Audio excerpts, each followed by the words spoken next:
me a brief introduction of yourself. Like, Wow. Okay, my name's Fehintola, but I go by actually Fehintola. I go by FT.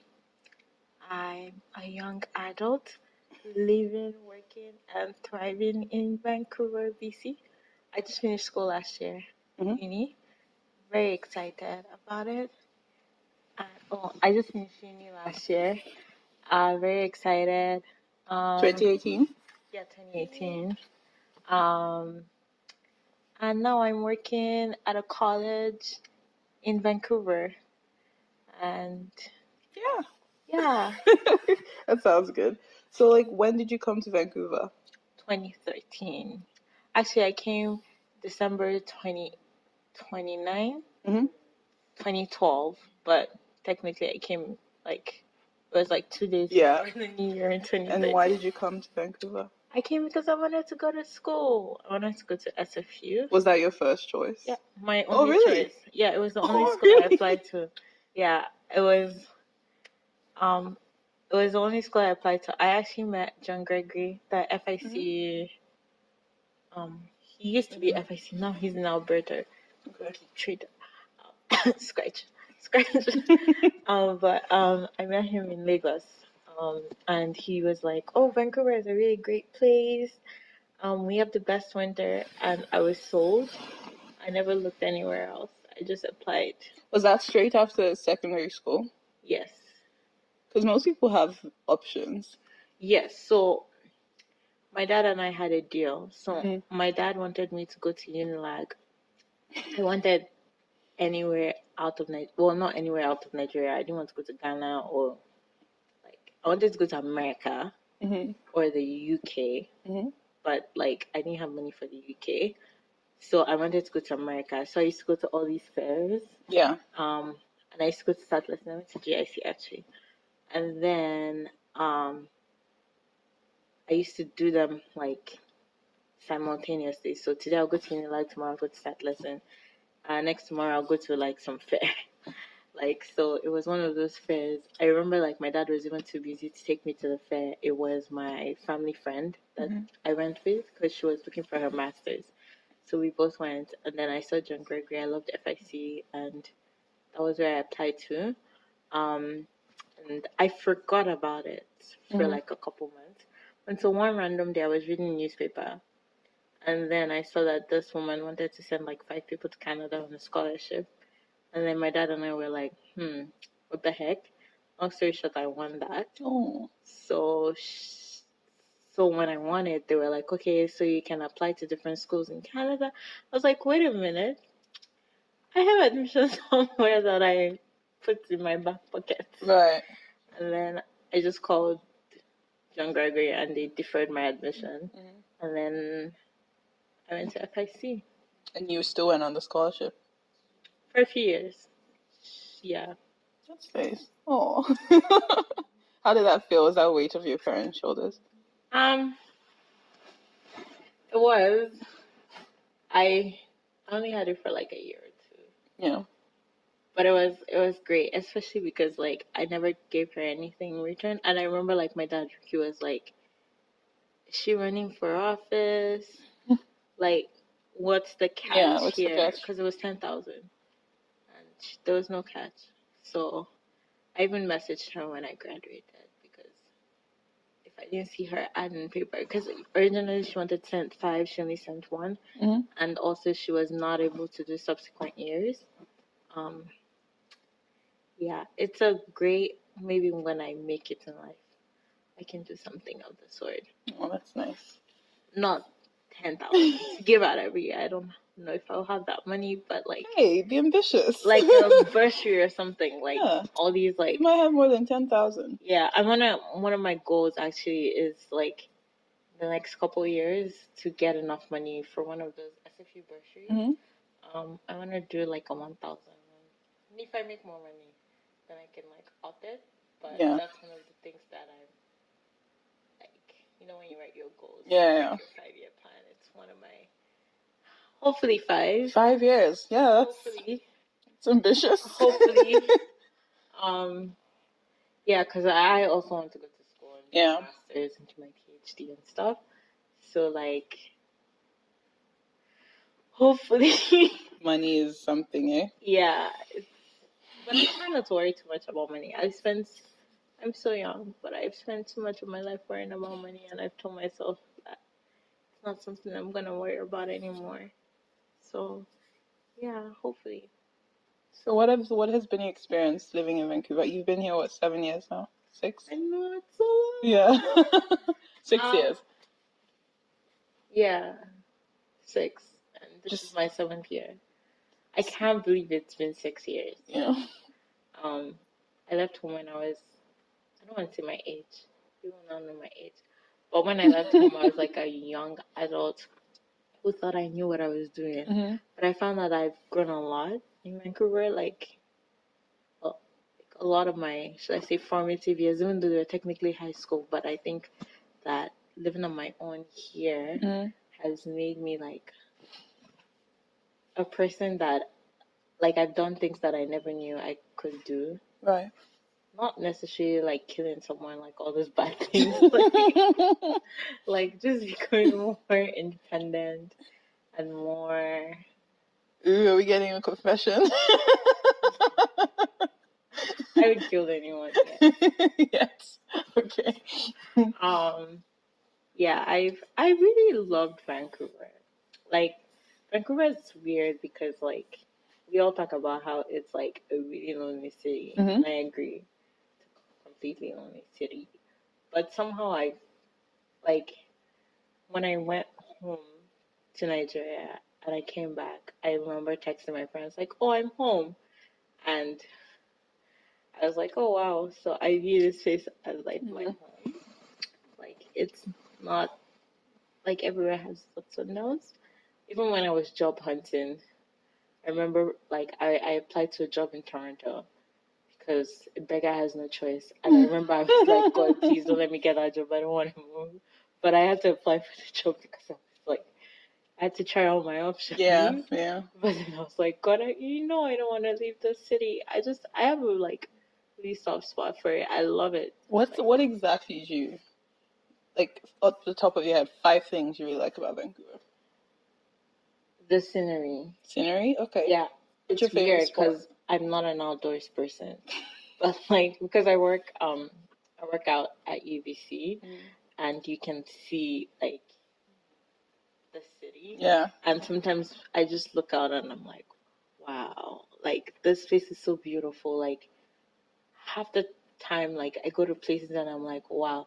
Or like when I take the sea bus, Mhm. I like take the sea bus for the fun of it. I haven't been since like a couple months, but or I went to Victoria Good Friday. Like you see everywhere, and I'm just like, wow, this Yeah. place is so beautiful. I feel like we don't, or I don't explore it as much as I should. I really love the scenery.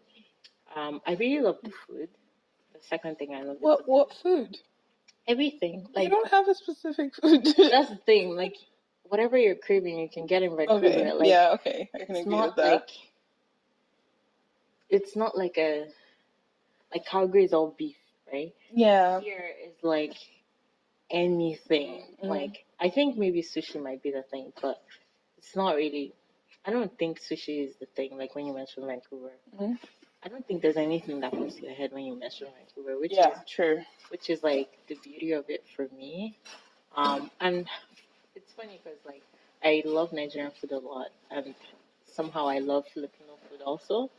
Um, What's Filipino food? I don't know. I just know that I had this spaghetti. Like Yeah. I have a lot of Filipino friends, and they told me it was Filipino spaghetti, and it honestly tasted like jollof spaghetti, like the sweeter version. Right. So it was like anything I feel like eating, I can get in the city, and I love that. I love transit. Yeah. Transit is people always like the bus is late. This Mm. I don't know how to drive, so living in a city that I know I can just get on the bus and get on the train, and it's actually more favorable to transit because parking is really expensive. Mhm. Like even car insurance and everything. Like all my friends that drive, they're always like, "Oh, this is this." In my head, I'm like, can't relate, but like, yeah, the transit, like I can literally get to anywhere. And I guess that kind of ties in with the fourth thing is independence. Mm-hmm. I don't know if it's just because I grew up here, even though I grew up in Lagos, but Mm-hmm. like I grew into like myself as Adults. an adult here. So I really love like my independence here. My dad came for grad, and when he came, I took him I took him around, and like I've always been like really sheltered by him. Mm-hmm. And he sees me as, because I was like a very tiny baby, he called me a lizard. So I feel like I always look like that to him. But like when he came, I'd like be like, okay, let's take this bus, and like we went to North Van, and like on the train he was like, where did you learn to like start going to all these places on your own and stuff? And I'm like, I don't know, like, and I feel so free and so like independent. I Mm-hmm. feel like a big girl. I feel like a big girl that can, do all things here. And what else do I like? Number 5. Yeah, my fifth thing that I love about Vancouver, I could lie and say the people. You could lie. I could also tell the truth and say the people. So I love the people that I'm surrounded with. Right. But So like the your people, relationships, your friendships. yeah, my relationships and my friendships that I've made here. But people in general, I think they're okay. Mhm. But I don't think like they're the reason that I would say I love Vancouver. I find that like people always say that Canadians are like really nice, but I think that Canadians are really polite. Like Mm. like when Yeah. they say how are you, the answer is fine. You're not supposed to say, "Oh my God, I had a hard day yesterday." No one really cares. Mm-hmm. Like Yeah. Yeah. they don't care. Like they're polite. So Yeah. like they're like, "Oh, how are you?" "Oh, I'm fine. I'm great." Like, "How's your weekend?" "Great." Like nobody wants like Mm-hmm. the long version. Mm-hmm. Mm-hmm. So that's why I won't say like the people in general, Right. but like my people, like my friends, um, who have kind of become like my family here. The people that I'm surrounded with, I honestly feel like I hit the jackpot. Like I'm surrounded by like the best people ever. So yeah, my fifth thing is my people. That's Your how I'm people. like differentiate. What would you think your experience would be without the friends that you have? Yeah. Oh my God, I don't even want to imagine life without the friends that I have here. I think I would be so miserable. I wouldn't even still be Like if here. all your friends moved away. Oh, if all my friends moved away, it'd be okay. Like because I feel like I live in transit. I have a lot of really good friends in Nigeria, Mm-hmm. and then I have a really good wow. I have really good friends here. Mm-hmm. So like if these friends moved away, we could still keep in touch. Like Mm-hmm. thankfully, we don't have to write letters that will Mm-hmm. arrive 6 weeks later. I can just text them, call them, like Skype, those kind of things. So I don't think it would be But too still, bad. I mean, But I would be like sad because I wouldn't have them like physically mhm. present. And I think that kind of, as much as I love social media and stuff, Mhm. there is that thing for human I mean, yeah. interaction. So I'd be sad, but I'll just like think of ways to like bring them back because I don't think I want to leave the city. So I'll just be like, Ever. um, when I'm old, I have to go back to Nigeria. But like my productive working years, I want to spend it here, where I can be free and independent and do whatever. Yeah. You said you work at UBC. What do you do there? I work at a college at UBC, so it's called Corpus Christi. Mm. I do admin. Okay. I'm an admin assistant, and yeah, I When love you it. go back to do your masters, you want to do it at UBC. I'm still thinking because UBC is pretty pricey. So I'm not actually using my degree. My degree is in health sciences. Wow, I forgot to introduce myself. My degree You is did in mention you have a degree. You just didn't say it wasn't. yeah. It wasn't. My degree is in health sciences. So I'm not really using my degree, but it's at a college, and I really love working with students. For like 2-3 years at SFU, I used to work there, And I found that my aunt gave me this book. I forgot the name. Something about building your own rainbow and like writing what you wanted in a job and things like that. And I realized, and they were like, don't worry, like nobody ever ticks everything in their current job and blah blah blah. And I actually ticked everything, and I was like, wow. Like when I was at SFU, I was working as a programming assistant in residence. And I realized that it was actually like a dream job, which I couldn't have forever because it was a student job.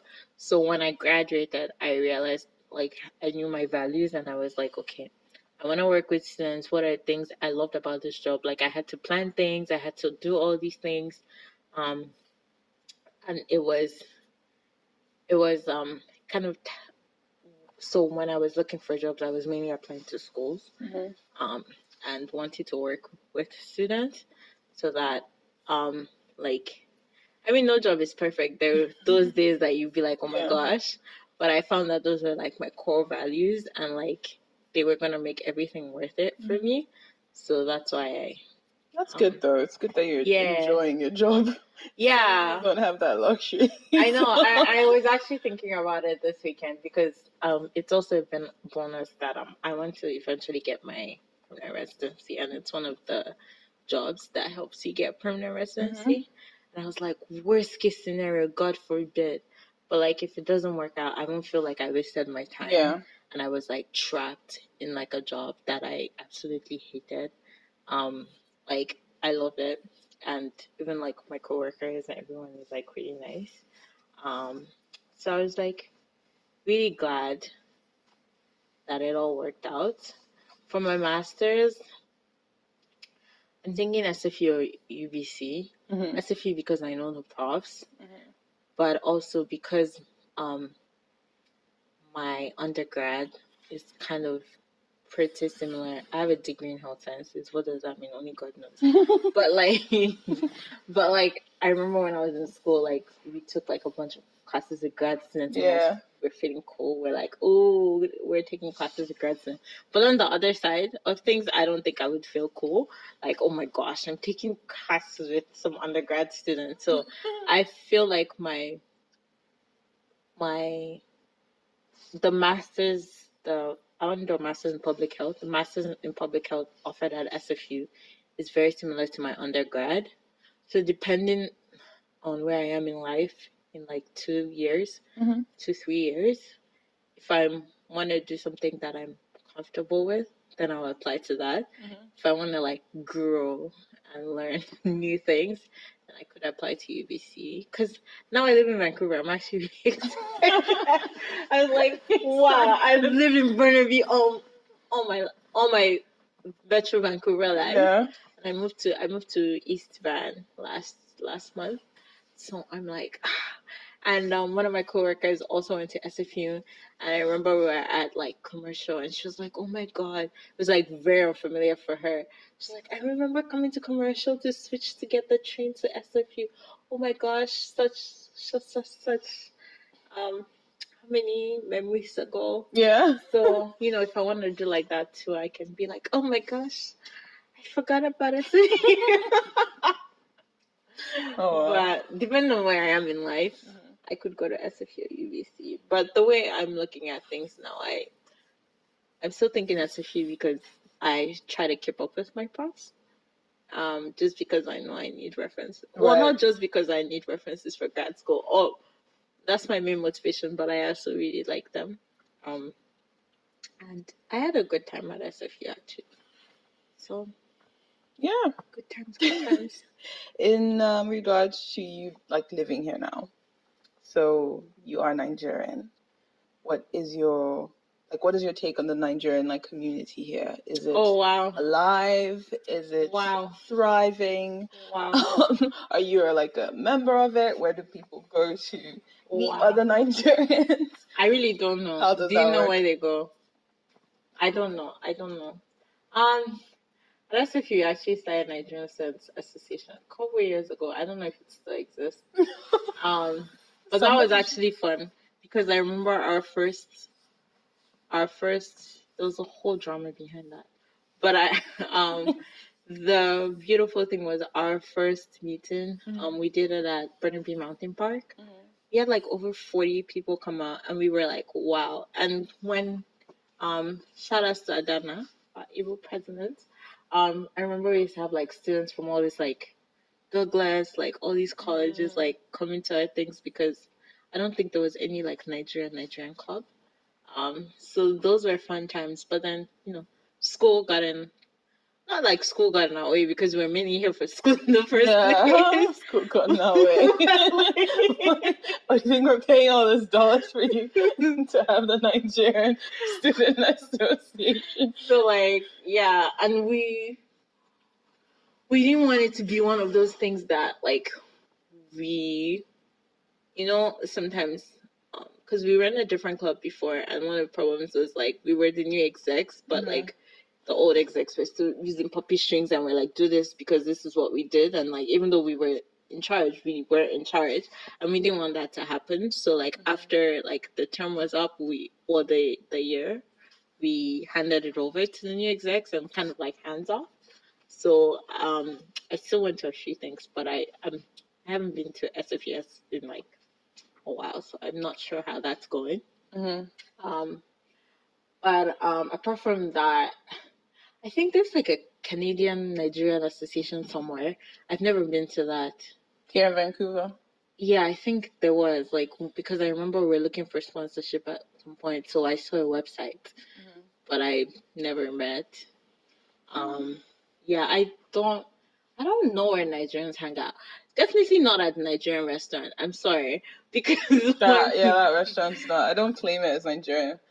I think it's like Nigerian inspired. Like there's the one in Surrey. Oh, the one in Surrey. That one too. I don't really like. I don't like that one either. So definitely not at any. You're talking about restaurant. The new one. Yeah, the new one. The new one is very bougie and like there's no plantain. The jollof rice is not jollof rice. It is rice fried in palm oil. When on the menu they wrote fried jollof rice, I thought it was a typo, but it was actually fried jollof rice. They fried the rice in palm oil. Like I've never ever cooked jollof rice with palm oil, but they did. But their wings, they fried their wings off in palm oil. Tasted good. I think they just literally fry everything in palm oil and tell you it's Nigerian. But yeah. Gotta have plantain though. They don't have plantain. And they're what just did me about jollof rice? Like when I saw jollof rice, I started panicking because my coworker's boyfriend is Ghanaian, and I had already told her I was going to it. Yeah. Like, it's kind of like this competition, right? So she's like, he cooks me jollof all the time, and it's great. And I was like, that's because you've not had ours. And she knew about the restaurant. So like, once I just tasted it, and I was like, oh my god, this girl's gonna come and Ghana's gonna win. Like, I was just like, disclaimer. We do not. I was like. Even when I was telling her, like, when I went, I was like, we Nigerians reject this jollof rice. It's not ours. Like, sorry, it's not our own. Yeah, I don't know what recipe they use. Reject this jollof. Yeah, we definitely reject it. Gosh. Yeah, even the Ghanaian restaurant in Surrey is pretty nice. That's where I used to go to, actually. Funny enough, because when I came, there was only the Ghanaian restaurant and the Ghanaian like African store, and I used to go there, and I had no issues. Like I really didn't care in Nigeria, Ghana. I was even happy because it reminded me of home. And then Nigerian restaurant came, and people were like, "There's a Nigerian restaurant. You should go." And the only reason I went was because I like amala, and Ghanaian one did not have amala, so I was like, okay, this is a reason for me to cheat on my regular restaurant. And then I went there was no amala, and my friend, she told them that she didn't eat fish stew. She only wanted plantain. She was just accompanying me, and they gave her plantain covered in fish stew. Ew. And like, yeah, it was not a good experience. That was my first and last time there. That was the one in Surrey? Yeah, the one in Surrey. Yeah, that one has just been bad all around. Yeah. I remember first time I went there, I ordered something, and I took it home, and then I went home and the chicken was still raw. Like it was literally like they just fried it for 2 minutes. And then so it was like, it looked crispy, and then you actually dig. Thank God I didn't even bite into it. I just dug into my fork, and you could still see the blood and everything. I was like, oh my gosh. And then the next time I was on Skip the Dishes, we were all like we had a long night, so it was like about five of my friends. I was like, oh, let's try, since we're already in Nigeria, let's try that Nigerian restaurant. They were like, oh, because most of them had thankfully had tried Nigerian food already outside that restaurant. And that's why I was like, if that was their first experience of Nigerian food, Lord. And so we ordered $200 worth of stuff. Oh, wow. We couldn't eat anything. Wow. So it was I'll just go to Taste of Africa. that was the last. Well, she's not on skip, right? She doesn't deliver. So that was the last time I ever ate from there. Nothing. $200 down the drain. Yeah. We had to call her and like, Auntie, look, it's not fair. Like seriously, nothing was edible. But anyways. Yeah, it kind of like, speaking of food, it made me learn how to cook Nigerian dishes. So the only thing I can't cook is actually amala, but I learned how to cook jollof fries, fried rice, moi moi, everything. Well, not everything, but at least a lot of They things. didn't make you cook at home? Back home? I'm sure. I was a very, not like my parents spoiled me, but I was a very like hard-headed child. Yeah. So I did not want to learn how to cook, and I did not need to learn how to cook. I went to boarding school, so they cooked for us, and like I'm the middle child, so I had my big sister and my younger sister, and my big sister is such a like textbook big sister. I love her. If you're like, I'm hungry, or like it's like I'm dying, she'd like feel like she has failed in her duties as a big sister, so she'd like cook for me. And then my little sister liked to eat, so I'd be like, don't you feel like eating this and this? And she'd be like, yeah. And she really likes me. So do you think it would have been different growing up if you were the eldest? Maybe, but thank God I'm the forgotten child. Because I can't relate child. to all you middle last children, because you're literally the second mother in that house. It's just like that's true. Yeah, it probably might have been different, but I also remember there was this conversation I had with my principal when I was in school. We used to have like deep talks. I don't remember why, but one day she was asking me something about like cooking, and I was like, oh, I didn't know how to cook. And she was like, what? How can you not know how to cook? How will your future husband and children eat? And to me, that was just like the wrongest thing to say, because that was just my motivation to not know how to cook. Because I was like, hey, which future husband and children? Like, I'm definitely not. That was what actually made me consciously not want to cook. And I was also scared of fire, to be honest. That's the reason why I didn't cook in Nigeria, because we used to use a gas cooker, and then you have the lighter. Even when I went home I went home last year when I finished school. I didn't cook most. My dad cooked for me. Because it was like, I was like, if you light the gas thing and put the thing and I can't see the fire, maybe I will, yeah. But I'm scared of fire. It's like my big thing. So what if they light the gas cooker for you and leave you there? Give me an electric cooker. I don't want a gas cooker. I don't need. The fire is still there. Give me electricity. That's also one of the things that like about Vancouver that made me independent, because like there was really no fire and there was no family, so eat or starve. Well, I could also, I used to be on the meal. I was on the meal plan. Every time I think of how long I was on the meal plan for like 2 years, I feel like I wasted a lot of money. But I was on it because I didn't know how to cook. So yeah. But the semester I took myself off, I was like, I'm not doing this. Is there any other city in the world that you would want to, if you won, say like, I don't know, you got a really good job, housing's paid, everything's paid, that you'd like to move to in a heartbeat? Maybe Paris. Oh, really? France. France. I've never been. Actually, I've been to the airport. I made sure I flew. Last time I flew through Europe, I went through Paris. Is it a nice airport? I didn't see much of it. It was okay. I just did it so that I can say that I've flown through France. But it looks like a really great city. It's like, I don't know. I've never been, so I don't know the vibe. But why Paris though? Like the online vibe I get from it. The online vibe I get from it seems like a very like great. Like I definitely don't want New York, because I've like, as much as New York is like the big city and blah blah blah. I also like the rent prices, everything. Maybe somewhere in Europe, maybe not specifically Paris. I said Paris because they also speak French, and I really, really wish I had listened in French classes, and I can speak French now. Mm-hmm. But You can still learn. yeah, I can still learn once I like get my act together. I'll learn French. I've told myself that. Um, but anyway, in Europe, because I feel like it's not as rushed as like New York kind of things. Even though I like busy, but I don't like busy. So you wouldn't go to like China or something then? No way. Japan. Even one of my friends is Chinese. He told me not to go to China, except that he was like, I'm not gonna lie, they're not going to be nice to you. Just make sure that you've made a lot of money. So they have not like they'll be nice to you because they want to, but like They have to. They have to because they know that okay, you can like make or break them. Which I thought was like very honest because I feel like sometimes they like to like sugarcoat things and be like, oh, I come from a very nice place. Like I was like, I think I might have said like something about visiting China. And it's like you're my friend. I'm not gonna lie to you. Like, hey. But then there's China, right? And then there's Hong Kong. Hong Kong, yeah. It's funny because I know one of my friends has been to Hong Kong. She's like she quite liked the people. Yeah, nice. No, this guy was like from mainland. Oh, okay, mainland so that's China. Different then. Yeah, it was mainland. He was like, yeah. And I thought that was also like cool that like we could still be friends, like regardless whatever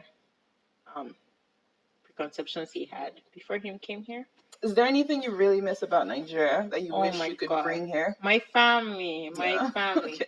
I'm such a family babe. I miss my family a lot. Yeah. I wish I could bring them, but I don't think they wish they could bring themselves here.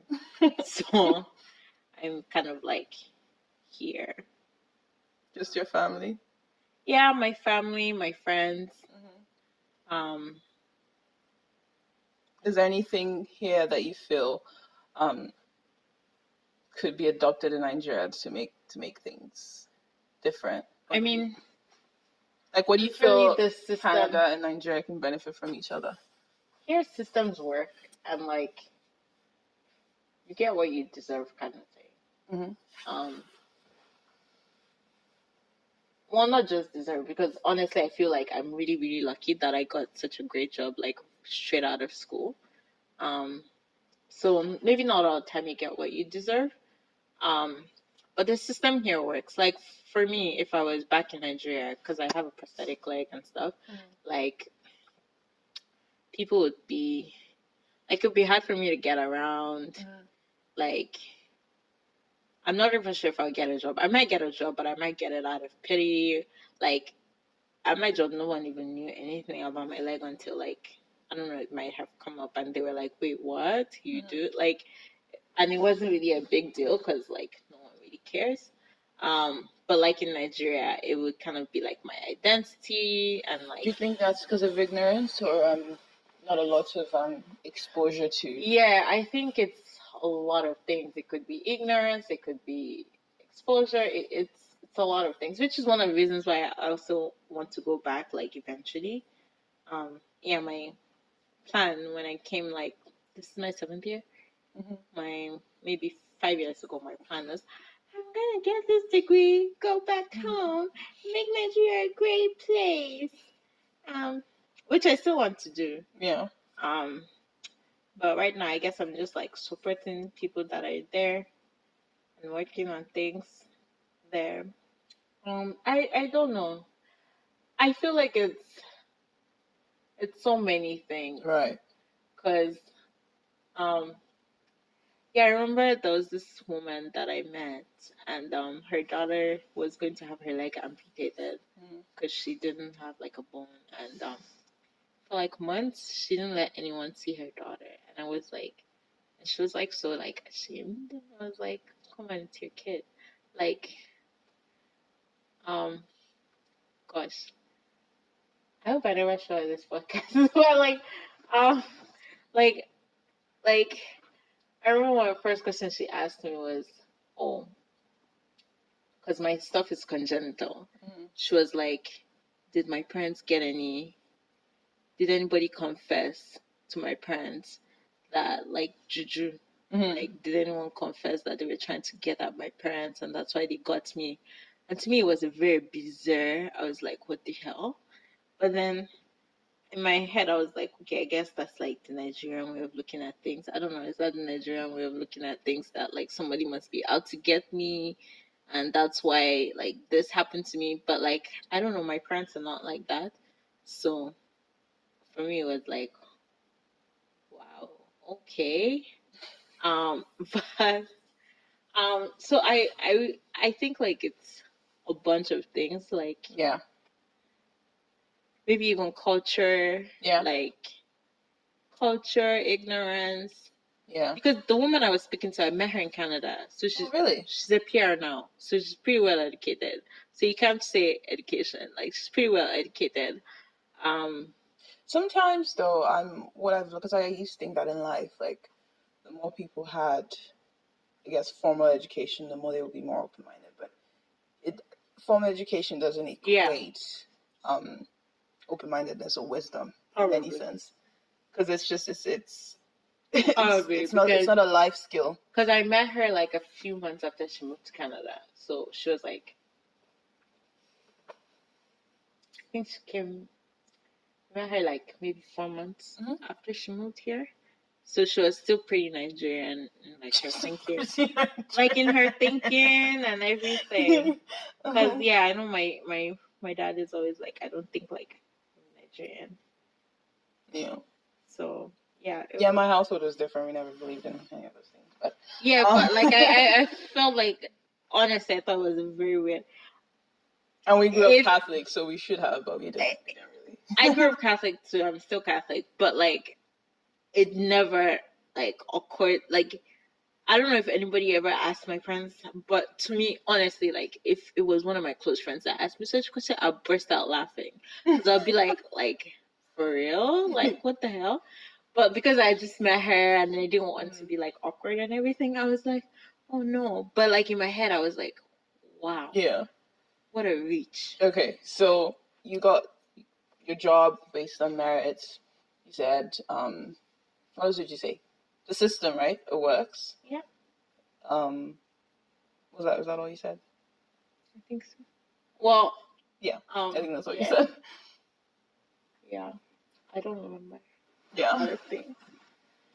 Okay, so that's what you think could be definitely improved in Nigeria. Yeah, but it's such a like, I really don't know where it would start. Mm-hmm. It's I very guess broad. mindset. Yeah, even like you have to start from like mindset, and then because literally that's one of the things. Because a lot of people like go and they're like, I want to make Nigeria great, and they have all these great ideas, but Mm-hmm. like people won't let them work because like, who is she? Like, what does she know? Like, we've been doing it forever. Mm-hmm. We're gonna keep doing it forever. Um, yeah, at this point, I've kind of given up. Oh, don't give up. I remember like, yeah, not this election, last election. I didn't go to class because I was watching them count votes. I was like, oh my god, it's gonna be a great day. Ugh. But Oh. life goes on. Yeah. Well, So so what would you final question? What would you advise like maybe another Nigerian student trying to come here? What would you say? Would you advise them to come first of all? yeah, I feel like if you want to come here, you should come here. Um, like for What me, should I'm they look really out for? What should they, stuff that they could, that you had to learn the hard way that they could look out for? basically just surround yourself with great people. If they can't find great people to surround themselves with. Call me, I'm great. Um, um, that's actually a very tough, interesting question. What would I like if I saw myself like 6 years ago? I'd be like, What opportunities do you think are here that you feel, somebody who's trying to pursue that avenue should come? Or certain avenues that you feel like if they come here they wouldn't do too well in because it's not in demand or anything. oh, I'm blanking. Like for example, a Nigerian student 16, 17, whatever, still in secondary school, decides to come here for, I don't know, any field that you feel like, oh yeah, you'll do really well in this field here, and there's another person that you might be like, oh, maybe not Vancouver, maybe some other city? Um, Do you know much about the industries here? No. well, IT for sure is great here. IT is amazing here. I guess like if you want to do oil stuff, go to Calgary, Alberta. What else is great here? You think medicine will be good here? Things you can't do medicine as a first degree. Yeah. So like you have to do But if that was something like health sciences. Yeah. And then you can do it. I don't even know anyone doing med school. Well, I know someone doing med school, but he's Canadian. I know people in med school, they're Canadian. I don't know any Nigerians in med school. Do you? A Nigerian lawyer can practice here, definitely. But do you think a Nigerian trained in Canada could go practice in Nigeria, or they would have to get trained in Nigeria again? I don't think so, because we're very like Western. Are you sure? It's more English, right? Because American law and Canadian law are very different from from English law, and that's what is very similar to Nigerian law, I think. Yeah, so like lawyers can come here. Like my friend she got called to bar in Bob, Ontario, so it's very provincial. Oh yeah, that's another thing. It's very provincial. So like if you get called to bar in BC, then you can't really move to Alberta because it's like very different. Just gotta be very generic and say like you can achieve your dreams. Aspire to perspire. To inspire. I don't even know the full final words from FD. Aspire to inspire. To perspire what? Whatever Philadelphia is. Aspire to perspire. I don't know. What? Oh gosh. Are those your final words? Is that what you want to end it on? Well, it's been lovely talking to you, FD. Final words for the people. Stay great. Stay